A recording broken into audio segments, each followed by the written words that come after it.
Hi, my name is Akiba Abiola.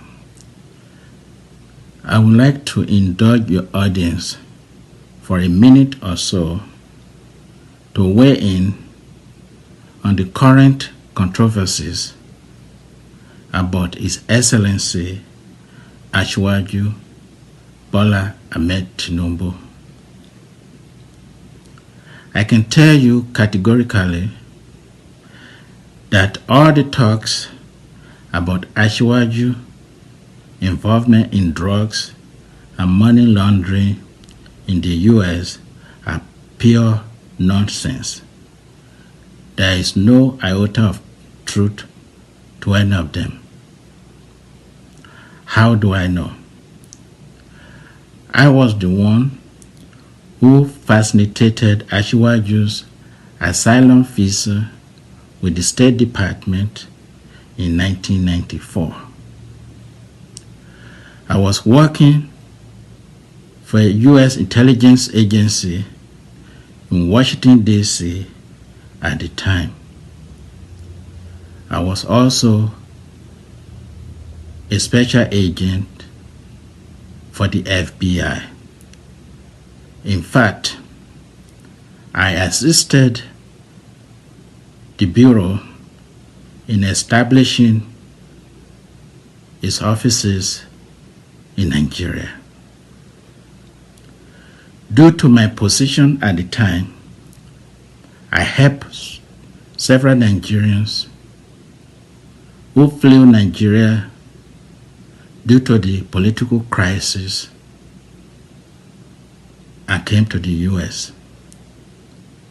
I was able to obtain entry visa for so many of them and some with asylum visas.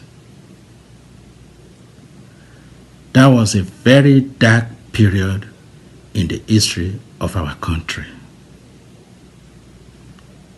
I met with my colleague, Mr. Ed Atkins, who was the desk officer for Nigeria at the time regarding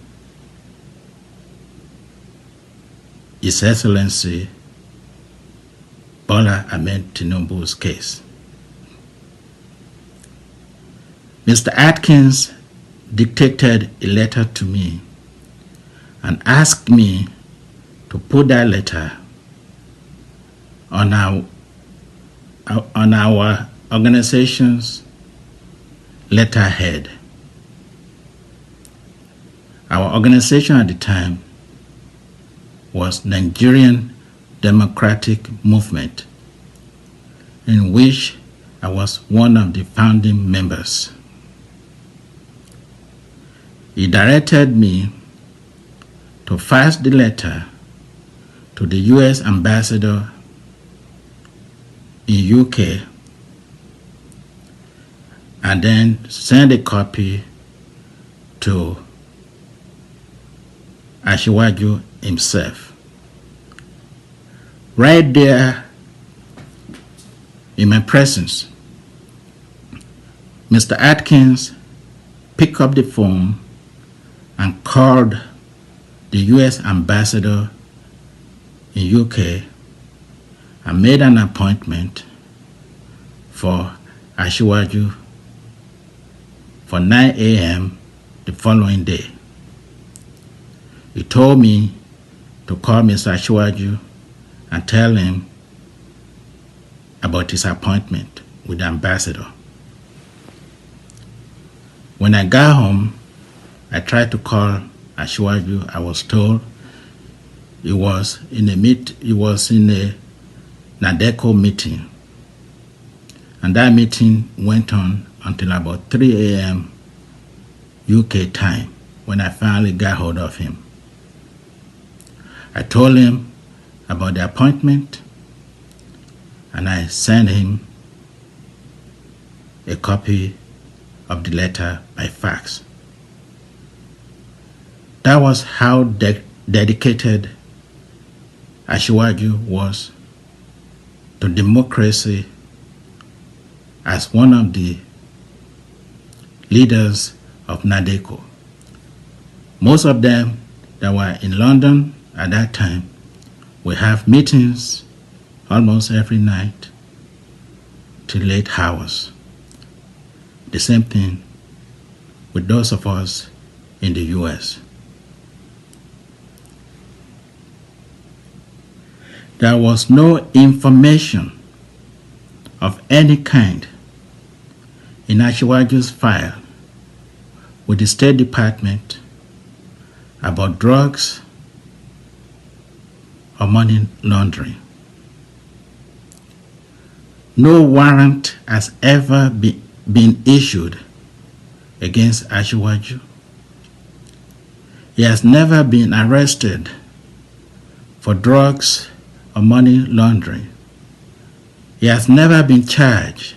He has never been prosecuted.